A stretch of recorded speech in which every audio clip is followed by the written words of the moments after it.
Uh, Lots of things happened in the last month, eh? Did you hear about the father in Vancouver? I heard something about him winning. You want to tell me more about that? I heard something about him making some kind of win. Yes, his it had gone to the BC Appeals Court, and he's won the right. He's been released under time served for contempt of court, and he's won the right to call his daughter his daughter. He's can go back home and be with his wife and kid.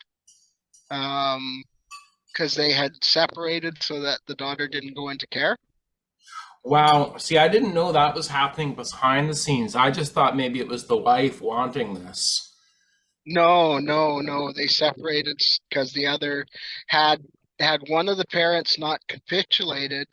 Um, BC, what are they called now? Child and Family Services That's right. would have stepped in and put the daughter in care. I see. So it sounds like there's some outside influences at work on this family unit. Oh yeah, yeah, definitely, definitely.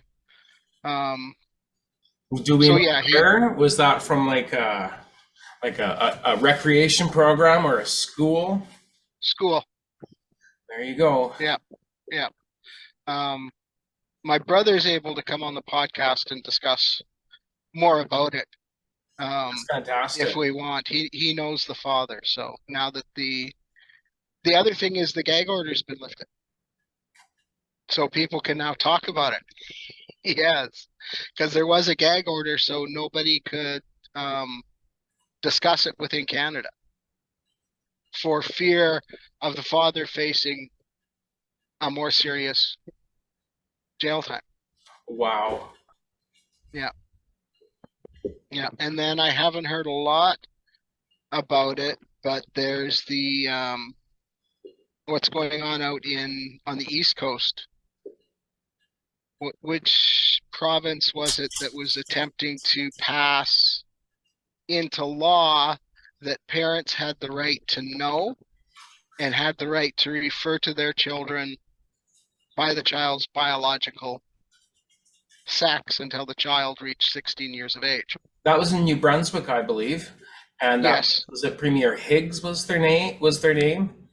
Yeah. And I believe there was a Chan, is it Dr. Chan? I can't remember if they're a Yeah. doctor. Um, Yeah. they submitted some sort of huge brief. I know there's a few Canadian organizations that signed off on it. And then as Yeah. well, I heard that LGBT Alliance Canada wrote a brief too to Nova Scotia. And then I think it was that, and then the combination of the parents really stepping up because these politicians aren't going to listen unless everyone's speaking up. I know I've been Yeah. blocked. Correct. I've been blocked by my MP, even despite working on one of the NDP campaigns.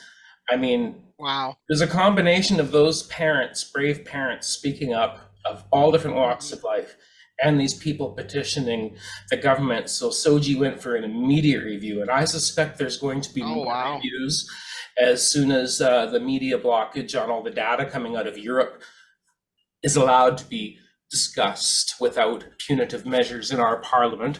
And at school Well, that's districts, I expect more. yeah. You. That's the other thing they've started is the whole media censorship on social the news censorship on social media platforms has started. I've gotten several notices from Facebook that I've shared news, and as a Canadian, that's not allowed. And European contacts are getting the links I send, but Interesting. my Canadian contacts are getting this person attempted to share news and we have protected you from illegal news sharing on social media. Yeah. And then CBC is advertising it that Facebook has taken measures to block Canadian news content from being shared on social media. They're not saying the federal government of Canada has taken measures to block the sharing of news on social media, and Facebook has been the first major social media platform to voluntarily comply with this new government ordinance. They're making it look like Facebook is making this punitive measure against Canadian news. So totally spinning a fairy tale about the situation that is nowhere near reflecting the reality of what the government is doing. Now, this has something to do with that recent internet bill passing, doesn't it? Was it C11 or something to do with Yes. that? Yeah. Yeah. Well, it's like the other bills he's passed, right? He sits on them quietly for several months and then starts in the background doing stuff about it. So he passed it earlier this year and then sat on it all summer, and now he's slowly implementing it. Well, I don't. I was kind of taken back about it at first, but I don't mind that there's not news there because the news that's being allowed to get through is so biased anyway. It's kind of I don't know, it's refreshing having that all shut out. It's not like we're banned from the news. You can just it's one click away in another window. Oh, because the law is broad enough that he will be able to ban all access to news. That's not the official legacy news from Canada. Oh, really? Like the only government in modern history that has had this much control over news media has been Hitler's Nazi Germany. He actually has more control than Hitler did. Yeah, that's the scary part about it. So this is just the beginning of this is just stage one, implement level one. Yeah. Well, those in power, it seems, throughout history, whenever a new way of communicating has taken off, they've tried to monopolize on it, whether it's the printing press or whether it was the king and their control over the scribes or whatever. Hmm. Doesn't surprise me. He who holds the information holds the power. Yeah, very much so. Very much so. Um, so yeah, telling your story, like how did it begin? Like how did the extreme trans radicals begin to when did you first realize that you were being affected by this ideology, and how did you become aware of it? Um, my perspective of that has shifted over time. I kind of traditionally saw there being a mass peak moment, which there definitely was. But I mean, there was always a slow questioning when I look back on it. Like I knew someone who was a school board trustee who helped get Soji on in Nanaimo. Mm, And I remember them explaining it to me, and I looked at it and I said, this is confusing as hell. And I got attacked about how it's mm, better than anything we ever got and I should be supporting this. And I was just like, whoa, I kind of backed off. And then fast forward a few years, my stepdaughter's in high school and she's coming home with all these sayings. I thought she was just pulling them off the internet, like, don't assume my gender. And oh, okay. he would tease her. Right. And I really had no idea as to what was happening in the community until I decided to volunteer and write a theme song for a friend's TV show. I probably can't name the show, but I can name the song because I registered it and copyrighted it. It's called Queer View Mirror, the TV theme song. Okay. uh, anyways, I got to see what I was supporting. I wrote this damn Mm, song. And then I was talking with the production team about the activist Nicholas Sperling who was coming on. And I go check them out, and they are putting the fear into children's hearts in a resource intended for public schools about how you could go through the wrong puberty. And my heart just oh sank. wow. And Yeah. it just was sick for a complete week. And I went back looking at my own baby book, remembering my own non-conforming childhood, and just Mm, I remember my mother took nursing when I was a kid, and I'd help her study at 8 and 9 years old. And I was a, well, I probably have a learning disability in some ways, but extremely gifted in others. I had a creative imagination, and I would think I was coming down with all of these illnesses. Like I would lie awake at Oh, night okay, after yeah, having reading those yeah, things. yeah, So now you're going yeah. to go tell kids that they might go to the wrong puberty. To me, that is the same as going into a school and telling kids that they could go to hell or something. Mm-hmm. It is an Mm-hmm. unnecessary burden to put on the mind of children. And as soon as I saw that, I could no longer. I had to come and stand against my own words and shoot down the show. And I was actively, what was supposed to be a lift up in my music career, I was shooting myself. But I had no Yeah. choice. I couldn't stand behind that. I'm a man of conscience, and once I see something like that, they could have paid me all the money in the world. Like, how could I live with myself? Mm-hmm. Mm-hmm. Yeah, I walked away from the Vancouver transgendered rights scene in 2010, 2011, and that was the point at which we were celebrating the fact that um, kids born with differences in sexual development would no longer be forced surgically altered in the first month of life. Like that was the lot. That was where I left it. And when I got reintroduced to the scene 7 years later and found out we were now surgically altering teenagers, it was like, how did we get from there to here? And what was the insanity that was in between?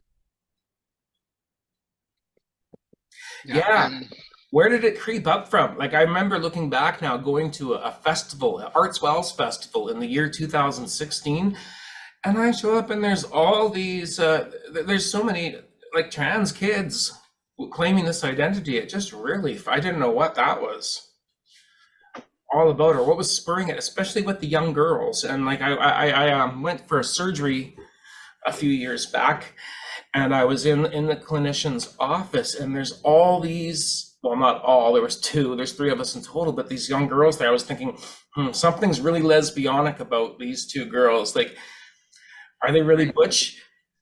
And they seem that way.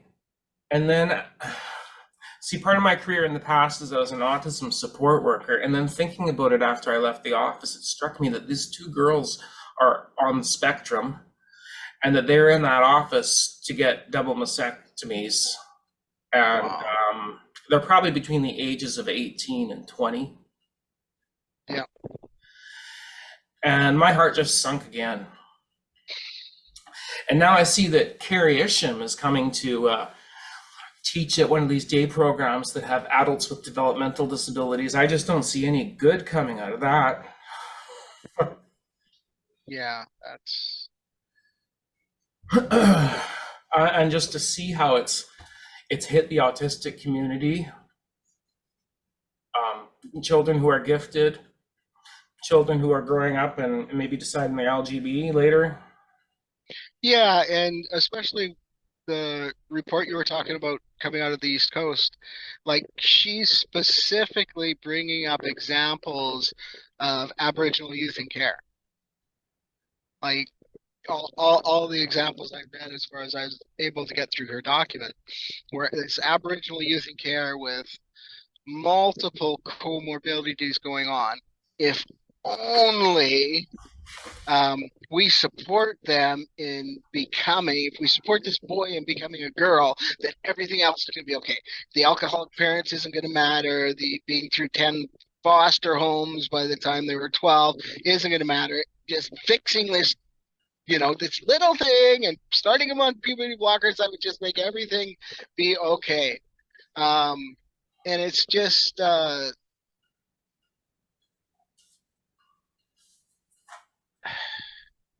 it's Scott Nugent calls it rainbow unicorn farts. Like, Well, that's what they are. yeah, glitter bombs. Yeah, it's just,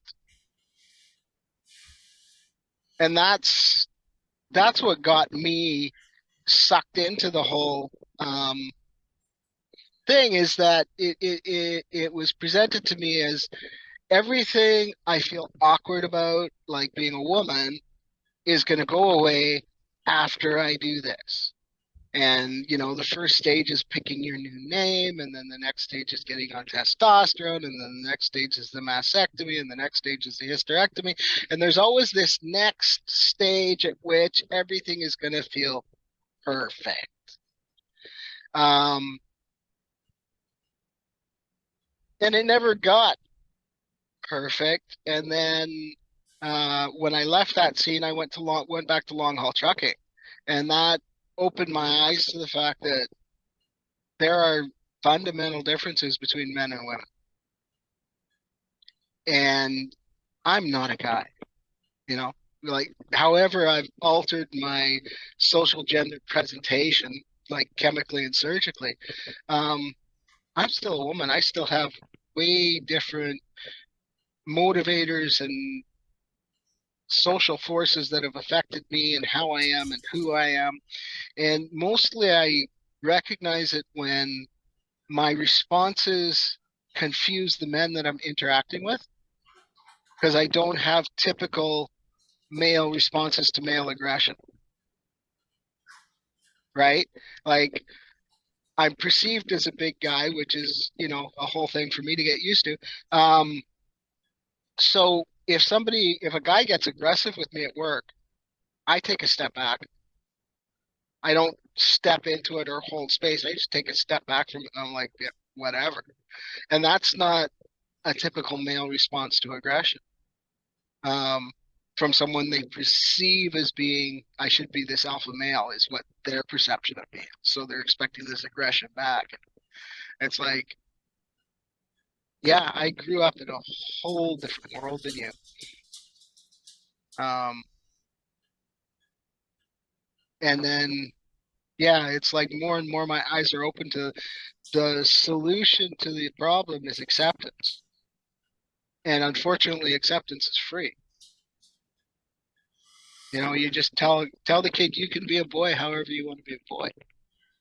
There's It's some it's money in okay that. it's okay to like kittens. It's okay to like your vegetables.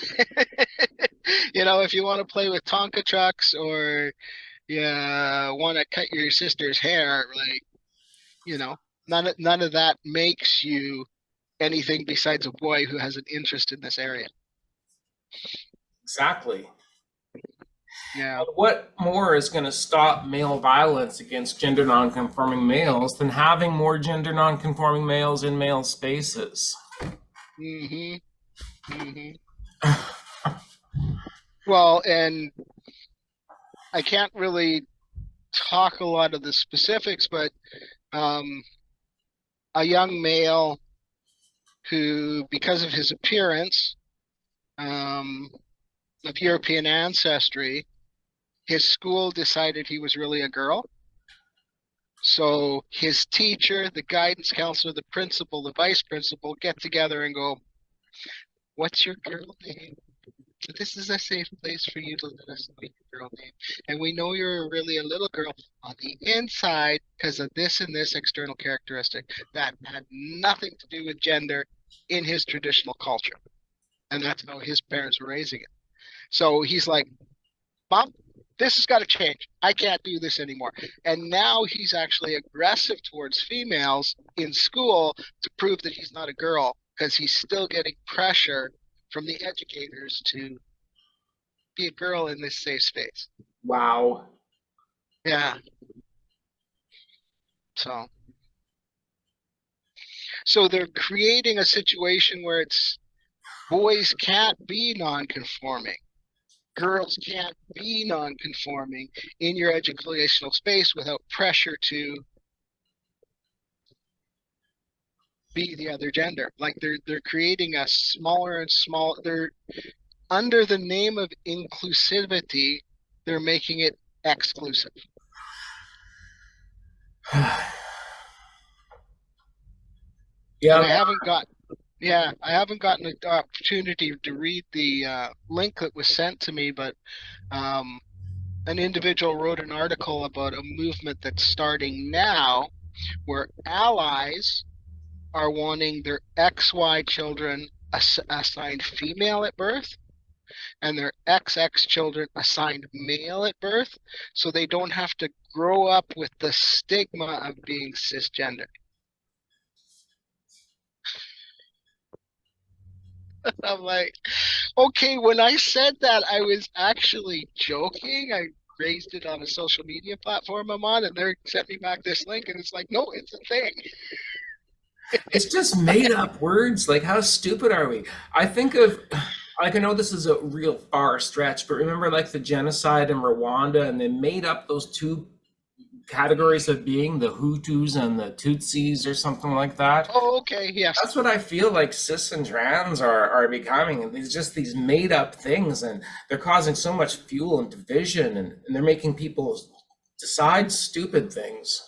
And I swear that's the way half of like these yeah, young gay kids who don't want to be ostracized for standing against queer theory just claim a non-binary or gender fluid status and just tap out of the scene yeah, because they don't yeah, want to be have confrontation. I yeah, think that's a yeah. reason some of them do. Some of them it's a step to transition. Sometimes it's a step out. But I think a large portion of young gay and lesbian and bisexual kids are just saying they are non-binary. Yes, that's Jen Speck has some um, letters from parents, and one of them was exactly that. But it's The for the young same lad reason, basically, to avoid yeah, being called cis. yes, yeah, the young lad basically sat his parents down and said, "I've come out as gay at school. Don't want you to worry about it. I'm just tired of being bullied for being cis. I've come out as gay and non-binary, but high school will be over in a couple of years, and then I can just go on with being who I am." In claiming this identity, they're upholding this whole construct.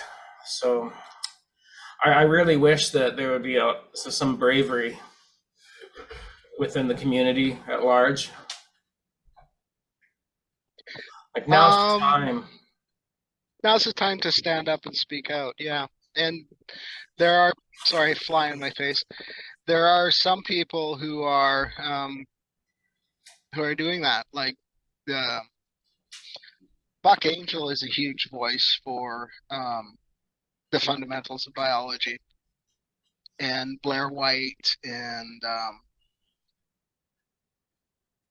Ariel, the other Cinderella American woman. Yes, yeah, she's very articulate and very outspoken. And the uh, the individual who's opened the lesbian only online site, is from Australia, Sal Grover. yes, yes, yeah, Yeah, she's I've been excellent. following that since she started. Wasn't that called Giggle or something? Yes, yes, Yeah, good on her. yeah, yeah, and they've started. I think it's good to see discourse opening up, um, because acceptance for people who fit themselves under the umbrella of trans is like dropping at alarming rates as far as the social level of acceptance as the more extreme people become the face of the movement. We've got a teacher in Armstrong who's demanded cat litter in his classroom, and apparently he uses it in front of his young students. What? Yeah, yeah, he's got cat litter boxes in the classrooms. Well, how He does he use it? identifies as a cat. Don't know. Like, does he I think he just, turn his back and pee into it, or is he like full on squatting and digging like a cat? Like, no idea. what are these Nobody really parents doing talks about about it? the officially nothing, but if a parent complained the way things are happening in BC, there'd be a gag order slapped on, right? Like they're keeping um it's like all the human rights challenges against Soji that are going on across Canada. Every province has a challenge going on. There's been gag orders slapped on all of it because Wow. we're protecting the identity of the children involved. And that's basically kids coming home in one way or another, traumatized, saying, Mom, I think I'm a boy because I stand up and pee and have a penis. Or Mom, I think I'm a girl because you told me I'm a girl. Like, this is very, very wrong. So When anyone that's asks me what I can do, I say, write your MP. It doesn't matter if it's 3 words or something, you know. hmm And then I say, take your kid out of public school because yeah. I've worked in that system and it's easy enough to do. All you need is 5 or 6 friends. You get to know the syllabus. You take one day a week, or if you have one parent who has more time, you take 2 of those days and you school all those kids together. You can get all the syllabus you need. Get your kids out. If you want them to socialize, go take them to public skating night or whatever. Start your own play dates. Get your kids out. Like, get them out. Yeah. Yeah. Well, and the social network for people who are homeschooling their kids over the last 2 years has just exploded as far as the size of it, the scope of it, and their willingness to just embrace anyone who's wanting to get their kids out of the system. Yeah. Absolutely. Yeah. What a dangerous place for kids. Yeah, Curtis Stone calls it government sponsored indoctrination camps. Yeah. Yeah. I He's just a can't imagine the amount of strength and self-confidence you'd need as a child to survive all that confusing bombardment. hmm And then if you had a need to be validated or trauma in your life and you started identifying, why would you ever stop? Because you know that attention would be withdrawn. Why would you stop? yeah. People are in for a real hangover of hurt. And as mad and angry as I've been for the past few years, I'm going to need to work on exercising a lot of compassion and because there's going to be a lot of very, very hurt people and a lot of very angry people. They're going to be hmm taking it out on us. They already have. Like LGBT hate is on the rise, and I believe this is why people know what the political machine is lobbying to push these teachings in the school, but they don't understand that a lot of us disagree with it. Yes. Yeah. But yeah, we're gonna get hate, and it's that we have even harder times ahead. The harder task of loving people through their emotional hate and their guilt, because there's gonna be suicides over this. I know some teachers who are caring people and who think that they're doing like I even worry for Carrie Isham, as loony as she is. I see some Mhm. care there. We were Facebook friends at one time. We were even going to go to Jen Smith together, and I backed out. And Jen Smith probably prevented me from hitting my mask peak because of the entourage he towed around. But yeah, I think even people like Carrie Isham are going to need compassion and understanding because I think they believe they're doing the right thing. hmm And when they see the amount of hurt and the amount of silencing that they've participated in, like it's going to be really tough. It's gonna be really hard. Yeah. Yeah. When I crashed from the whole transgender ideology, queer theory, social justice warrior, rah, rah, rah, I at least had an experience where um, people involved in my mental health team were telling me that I don't think you're transgendered. Like, I don't think you don't fit into any of these boxes. And um, you may get to the end of this process and find out that this wasn't anything you fit into. I'm not saying your gender dysphoria isn't real, but I'm saying that this solution that you're thinking is going to help you're going to get to the end of it and find out it didn't help, because there's just a very small percentage of the population that it does help. And I really question now if there's any percentage of the population that it helps. You can't know that, but from a future perspective, you can't know. Yeah. And so here we are putting the most severe treatment for gender dysphoria and turning it into an identity, which BC Transcare is willing to just help affirm you, even if you're non-binary. Mm-hmm. It's worse than the big tobacco scandal and how they were advertising to kids. Mm-hmm. Yeah, because I think that someone's gender nonconformity takes a lifetime to accept, just like other parts of your personality. I don't think that I fully accepted my nonconformity and my homosexuality till I was almost 40, really coming from a really conservative background. Right. The amount of self-acceptance, it's worked into other aspects of yourself that are maybe incongruent with your upbringing. It takes a lifetime. And then when you do reach that, you're really strong, and it's worth it. And this is a debate I get into some people. People are like, well, I don't care if you're an adult, you can do whatever you want. I'm like, wait a minute here.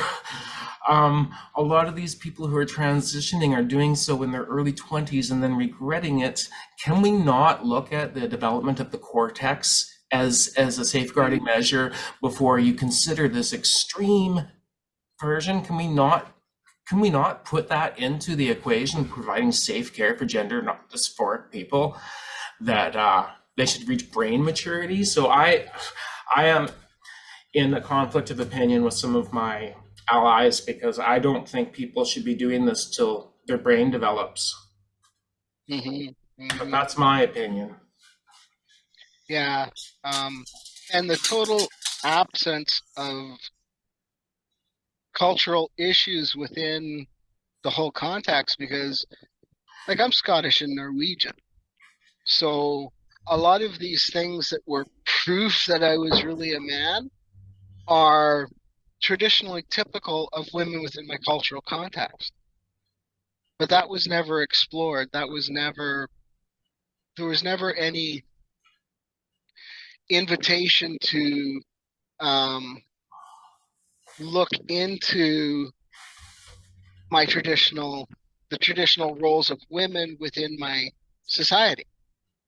It was all this cookie cutter Western values. This is male, this is female. Even your body structure is masculine. No, actually, as a Norwegian, there's nothing masculine about my body structure. It's very typical for my race, right? Like we're kind of a brick built, big boned people. The English, when the Norsemen came down into England to start raiding the churches and taking away the gold from the churches, they considered us giants, because the average height then in England was 5 feet something, and the Norsemen coming down were like 6 feet tall. So and lots of women warriors too. Yeah, I'm very typical physically for an individual of my race, but an entirely different narrative gets spun when it's taken outside of my culture and put into Western culture. Then it's an entirely different spin on stuff that really had nothing to do with me being a woman. And now I'm kind of stuck in the middle. Like, I've had a hysterectomy, I've had a complete mastectomy. So regaining a feminine appearance isn't something that I could do easily without major facial reconstructive surgery. So I'll always look like a guy. So it's like, where do you go from here? Because it is what it is. Do you ever get comments about why you still look trans if you're saying stuff that you are? And people don't understand the permanent effects. No, hormones. yeah, and the other conversation I find myself having quite often with people is that, yeah, I can shave. Yes, I could wear dresses and makeup. If I did that, I would be then traumatizing women because I'd look like a guy in a dress with makeup on. So it's like, where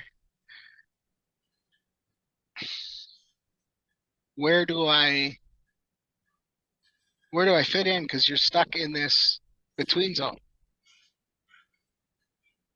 And then, everybody is like, oh, that's a little extreme to decide you regret transition because you're horrified by the manner at which the pedophiles have taken over trans rights activism. It's like, well, it's a whole movement that I just can't be part of anymore. And yeah, it's when I find that I've gotten involved with something where the rights of a convicted pedophile or a convicted rapist to be in a woman's prison is the most important thing on their agenda, I've got to really question the whole. That's what got me questioning the whole picture. And I top that into my experience working in long haul trucking, going, I am nothing like these guys. I haven't had the experiences, I haven't had the social influences. Um, and it's very different in the world to be a man than it is to be a woman. And I am not a man. So yeah. I had no clue what autogynephiles were until my mass peaked 2 years ago. Mm, Not a clue. I knew when I left the scene, when I was like living in an urban area like Vancouver in the 2000s, most trans people I knew were lesbians who transitioned. And there was right. a lot of pressure starting on it. And by the time I went to Vancouver for the Olympics, it was like a lesbians didn't exist on Vancouver Drive, and there was all these very short men. And I'm like, now I know what happened to the lesbians. Hmm.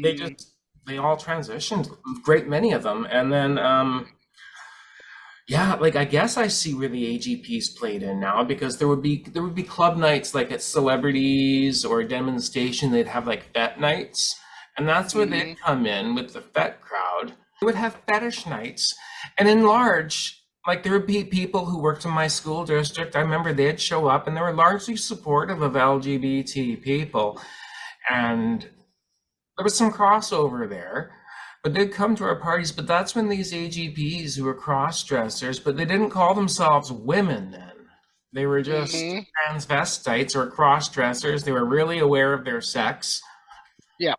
And, but women stopped coming to these events. Lesbian women weren't getting hit on as much because a lot of them were trans, the ones that were, but it was the straight women and the any lesbians who did come were getting hit on by these aggressive cross dressers, and they stopped coming to the pubs on those nights Hmm. Yeah. unless they were like a bisexual fetishist woman who came along with the crowd. It was just started becoming, I guess, that's when it started becoming an unsafe place for homosexuals when we started letting in Yes. these fetish people. Yeah. Because for the AGP, they're externally focused. The validation of them as appearing female is dependent upon the reaction of those who are around them. So they're always externally seeking, and then they're driven by they're always seeking a ritual initiation. It's like that Dylan person. So many days of womanhood. My first day of womanhood. My second day of womanhood. Right? Like he's got this ritual initiation into womanhood going on. You know. I mean, my goodness, why would a man be advertising tampons? right? So it's all of this external ritualization, initiation ceremony stuff that's really about male sexuality. And they would always look very manly too. And Hmm. never a fashion sense, which struck me as like these are the unusual ones because they'd come in there looking like they picked out their outfit from Cotton Ginny, whereas the drag queens would all be up like high fashion couture. But these guys would look like lumberjacks who threw on a pair of Simpsons softer side of Sears or something, right? Like floral, like it was just their approximation of a woman, and they would be leering at women. And I Hmm. get it now, but I had no idea what the Blanchard typology was. And I was whole trapped into a very uh, esoteric way of thinking that, oh, it's like Jungian, maybe they just were a woman in a previous life, which is an okay thought for me to have that because that's spiritual, not that you're an actual woman. That crosses some lines, but that seems to be what happened out here on the West Coast. We were all prepped up and juiced up on Jungian philosophy that Oh, theory, yeah. every hippie who had long hair and was reading Carl Jung is now a trans woman Hmm. reading women's Hmm. faces. Yeah. And I lost the thought. What was that? But another big part of this was, of course, my stepdaughter. And within the same week of me realizing children like me were being medicalized and sterilized, now my daughter has zero rights, less than my mother, like none. Yeah. And she's not safe. There's nothing someone who stands as a protector can do. There's nothing I Hmm. can do. Except if she's in trouble, she could call me and I could genderly fluidly pour myself into that space to Yeah. extract her. Yeah. And I remember from the 90s, the whole there were posters about, what means no.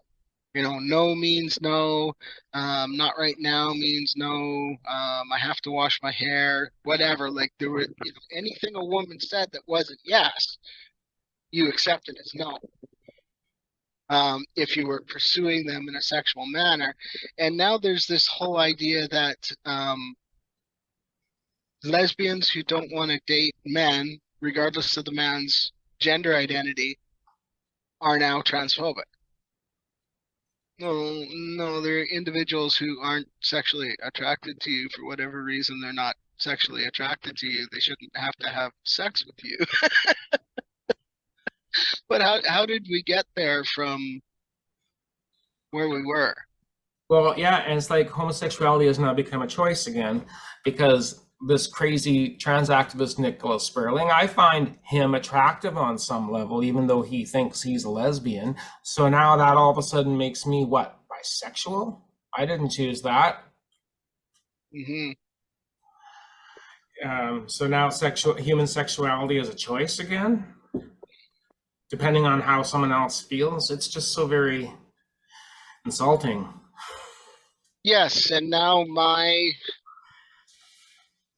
gender, my sexual orientation is now defined by the other individual, depending Mhm. upon a person's um, trans status. Whoever has the higher trans status trump card is the one who defines the nature of the relationship between the two individuals. It's like, what?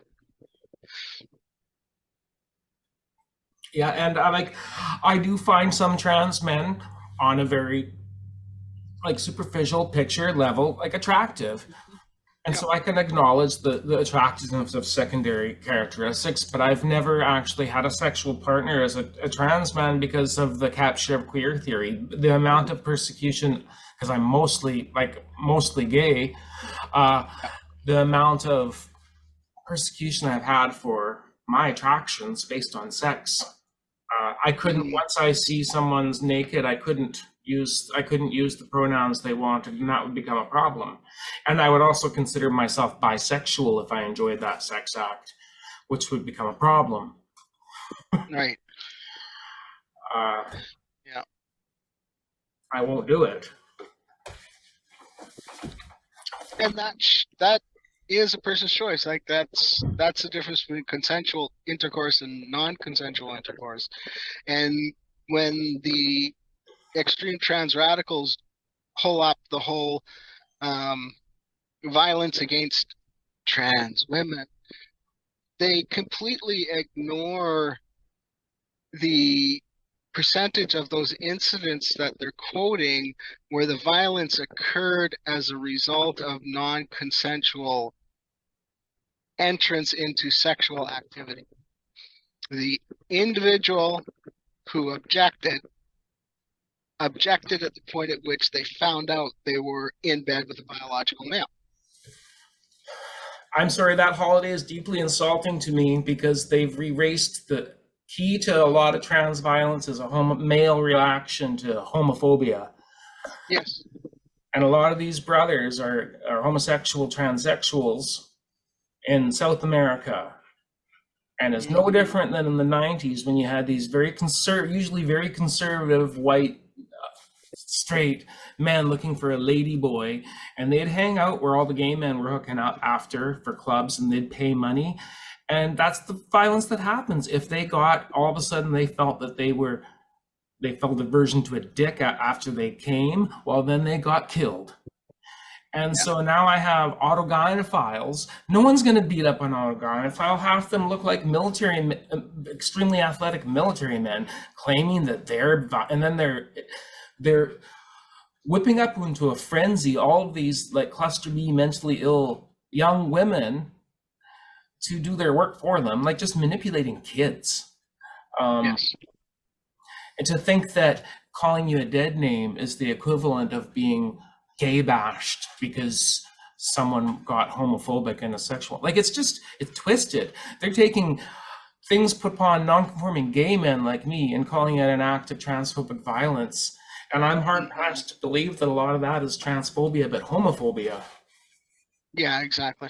Exactly. And they in their own rhetoric, they're erasing homosexuals because they're attempting to erase children who are different from existing.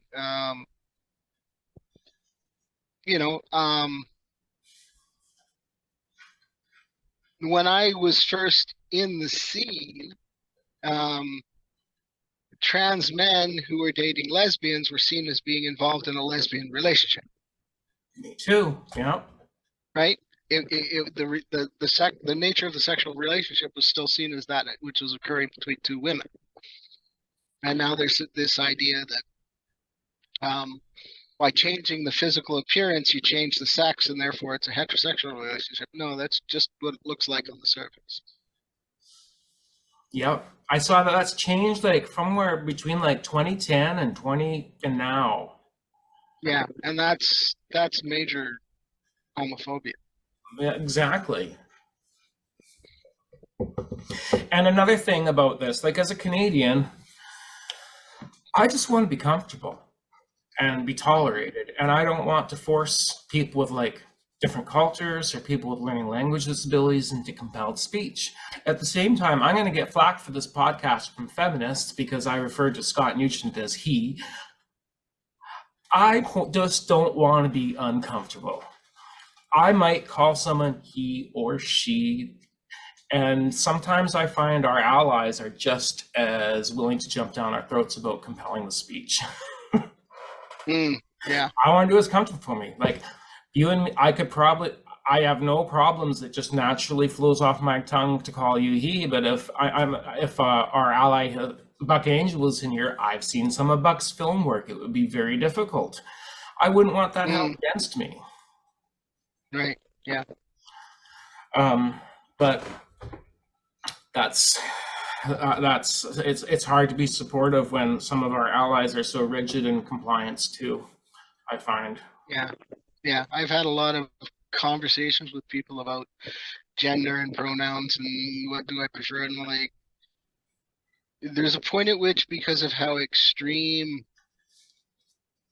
the radicals in the trans movement have gotten, that what are you comfortable? I recognize that I'm a woman. I'm recognizing that Transition didn't change that. I'm recognizing that I'm stuck with the results of the decisions I've made. And so if you're comfortable referring to me as she, go ahead and do that. If you refer to me as he because of the visual things, there's no offense there. But if you're asking me my preference, I see myself as a woman and I prefer to be referred to once again by female pronouns and stuff. But just Okay. go with there's no need to there's no need to apologize if you use he or you use she or you use Kenneth or you use Kelly. Because I'm needing to step away from the forced speech issues that are getting um, thrown up. Like, what is my dead name now? Right now that I see myself as a woman again, is Kenneth the dead name or is Kelly the dead name? Because at one time Kelly was the dead name, and then I took Kenneth because changing your name was part of the ritual of becoming trans. Um, so they talked about how, oh, well, if you still go by Kelly, then you're kind of faking it, and you don't actually have to go through, you don't have to face the barriers we have to face because we have to change all of our ID and we have to go through a legal name change. And it's really not fair that you're employed and I'm on disability welfare and I have to come up with the money to do a legal name change. So you should really change your name. I I'm one of And those that was people kind who of what it was finds, like. So, because I knew a lot of hippies when I first moved out here. That was a huge thing too, like changing your name to like Earth, Star, Moon, or something like you were Cindy one day and now you're Harvest. Like I couldn't do it. Once I knew someone as this, it was so hard to not do it. Like I would try, hmm but that's for some people that's hard, and they have no means of. They don't hate you. I certainly I never was wanted to hate anyone. I was 12 years old when my sister got married, and I still thought of her as Shelley Perry for years and years and years and years and years before I thought of her as Shelley Scott. Um, Well, shit, so you live in the country. We don't even talk about our places with if you've lived here for 20 years, that's not your house. It's still the Johnsons. Yeah, you'd go down and take a Johnsons, and then those people might not have lived there for 30 years, but that's what the place is still called. yeah, in Calvington, I lived in the place. The Hansons moved into Calvington in 1960. Or some people I know still say, yeah, we're going to go to Overweighty. It hasn't been called Overweighty in years, Years. but Yeah. that's where we're going. And that's not tolerant of other people's language abilities when we're jumping down people's throats who have that's the way that's part of humanity too. So the queer ideology is one that's greatly intolerant. And Yes. I'm done. And I tried being kind at first, but how can you be kind when even asking simple questions get you marked as a hateful person? You just get tired of being kind. hmm So Well, it's bullying, right? some of the trouble I've been in, I caused for myself because I was hoping some of these people would take me to court, Mm, but they just yeah. decided to destroy my music career instead.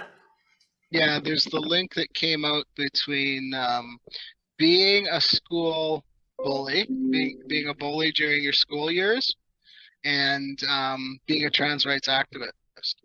So trans rights activists are more likely to have been a schoolyard bully than to have experienced bullying while in school.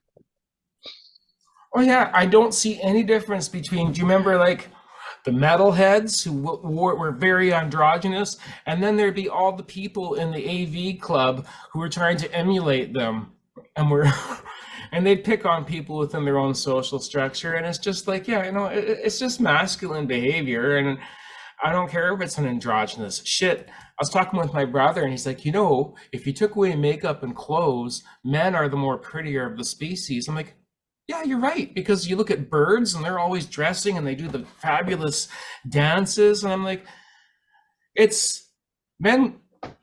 men like to be the frilly ones, and then men have the ability to grow like a mane, Hmm. have like this defined muscle tones. I'm biased too because I'm gay. We're naturally more pretty. Yeah. Yeah. So you were talking about with your singing career, how you got canceled out. Oh yeah, I got canceled out. I mean, later on we'll get to meet the mother who I stood by. Hmm.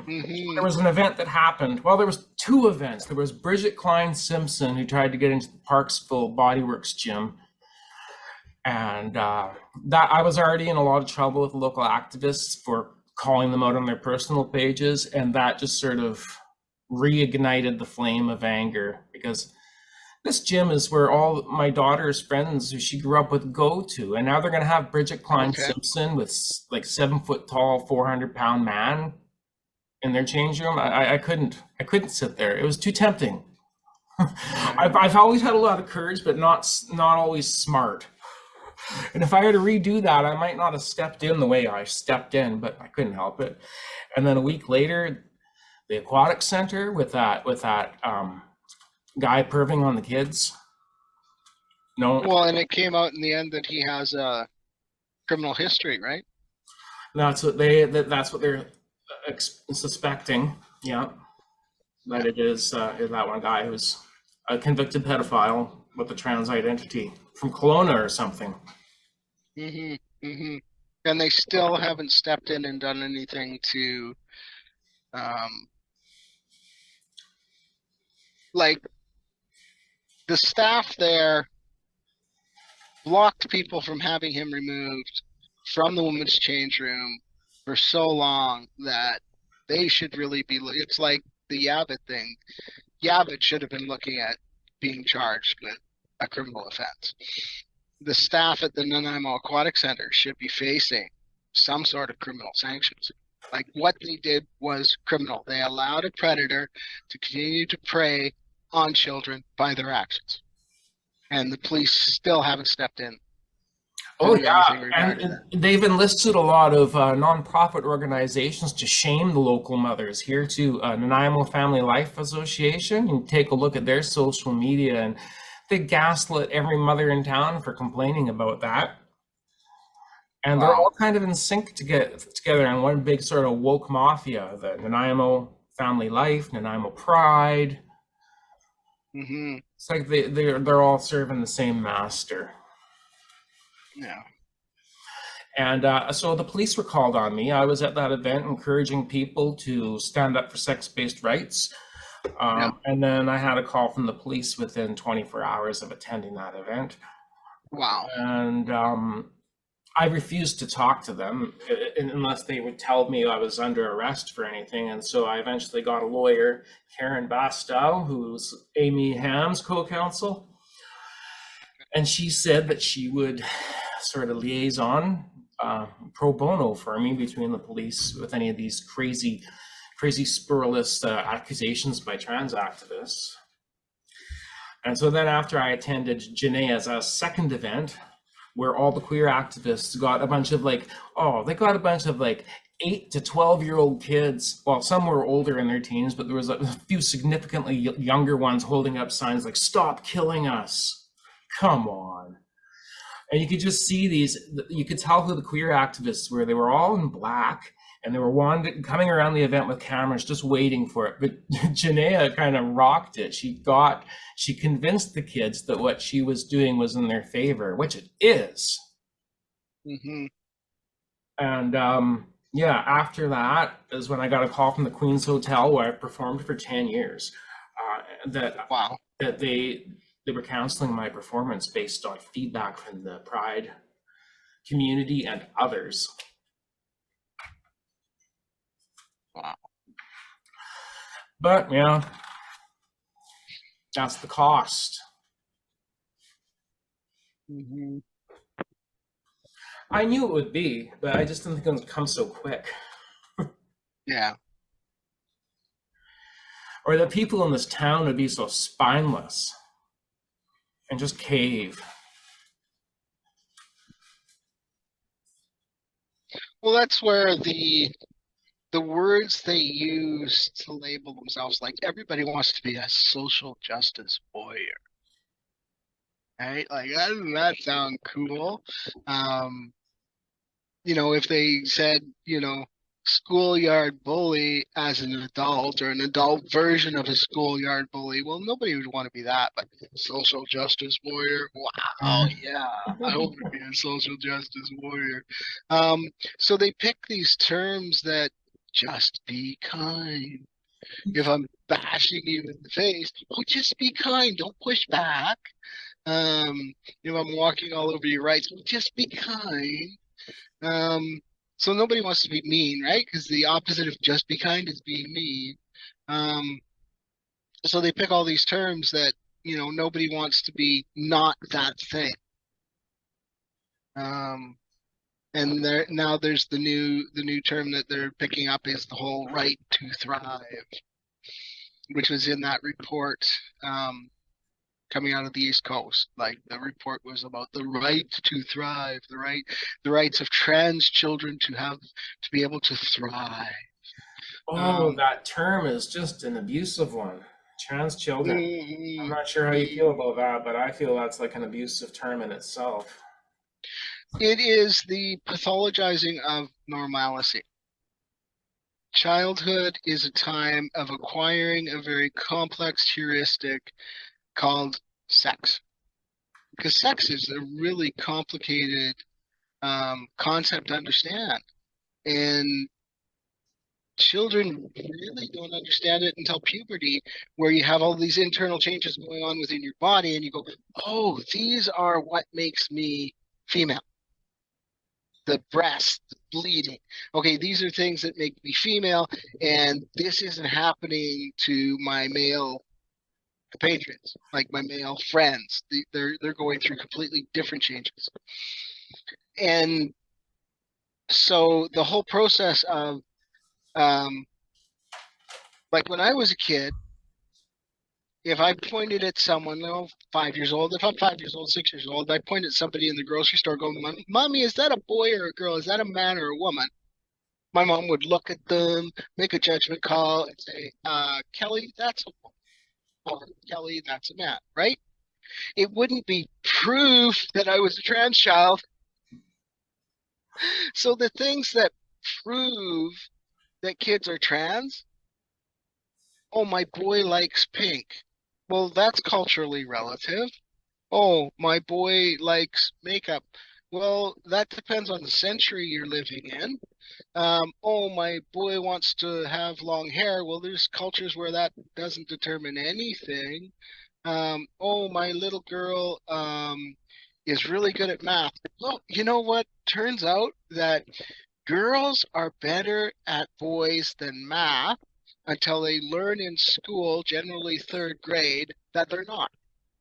And even then, they continue to be better at boys in math as far as their potential abilities. Women are superior to males in math, just in general. But in third grade, there's this idea taught that boys are better at math. But the Yeah, that's actuality is weird, that eh? women, yeah. So I think they even everything, went further and said girls who have trouble with, was it geometry or geography? It was one of those two. It was a G. yeah, yeah, yeah. They do because they're told they do, and they internalize that belief, and that goes to the whole trans child thing. Like, Could you think something imagine is being a little boy and having one of those spherical things where you put the plugs into and, oh, you can't do it, you're a girl. mm-hmm, mm-hmm. And you're So two. they take everything that is proof of a trans child is culturally relative.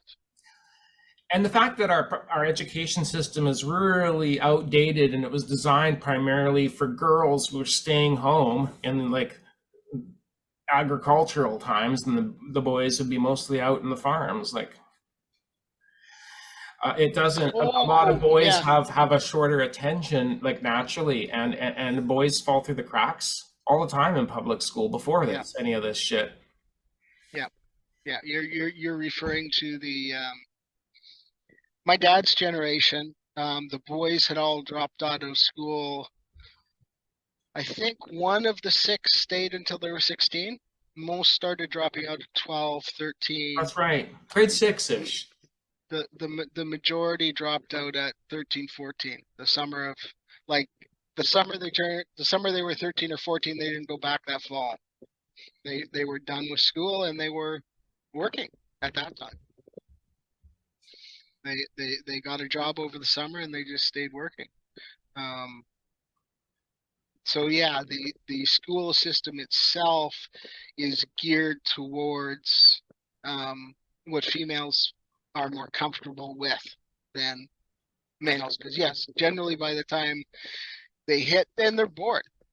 They're bored stiff. They're stuck being still, and it's a physically uncomfortable environment for them to be in. Yeah, Yep. and then you took and labeled them as ADHD, hyperactive. There was obviously a problem. There was obviously a problem with the child, not the rigidity of an institution that was a totally artificially constructed environment. Yeah, funny. All the kids that were probably on Ritalin there are now on like hormones.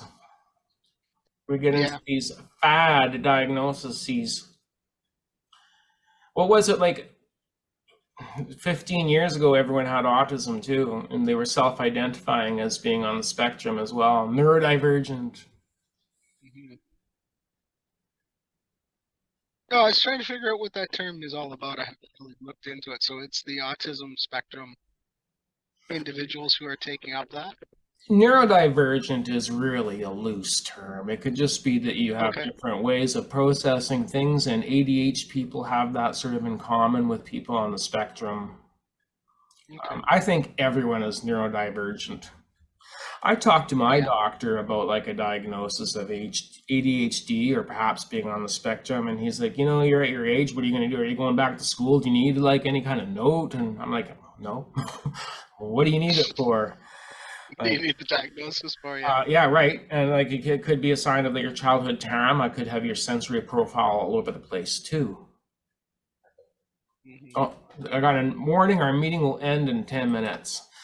Well, Okay. there's a lot of things that will make someone not neurodivergent. Yeah, I was thinking it was just the new label for anyone who had a mental health issue. So they're And I had used the specifically. words before that I thought I was on the spectrum, but since this whole self identity politics have creeped up, I've stopped doing that because I don't think that's helpful to people with autism Mm-hmm, mm-hmm. who Yeah, actually have the diagnosis. I grew up dyslexic, so luckily I grew up in the U.S., so I actually had the support in school. But it took me till sixth grade to learn how to read and write Oh wow. at a grade equivalent level, and then I was still um, well below my classmates until university. Like that's when I finally caught up with reading, writing level of other individuals that I was around and stuff, and that had to do with the difficulties of just how hard it is for an individual with dyslexia to learn English. Like English is the most complex language for a dyslexic individual to learn because of the way like it's written the wrong way and then the structure of how the sentences are structured and how the words are spelled. Like it just makes it difficult. So There's not a lot of consistent rules. exactly. Yeah. A lot of Yeah. exceptions to rules that I think are consistent but are not. Yeah. So I'll take a look into the whole Zoom membership thing. I didn't realize it had changed because the last time I was Zoom, it was all just free. They did something But over the now it's pandemic coming up. where Oh, okay. where they were giving it free. It was like a charity gift, I Oh, think. okay. Gotcha. Gotcha. Yeah, I haven't been on a Zoom call for about, yeah, it's going to be around a year. So I'll check into it. I should be able to um, hook up with a membership um, before our next thing, and it's looking like it's just wanting one whoever's hosting the meeting to be paying. So Yeah, that's right. All right, well, yeah, it sounds good. Should we wrap it up? yes, sounds great. All right, I look Have a, forward to meeting again and having our two guests. okay, sounds great. All right, Bye. stay safe from that smoke. Yeah, it's heavier than it looks on film. Okay. All right, peace.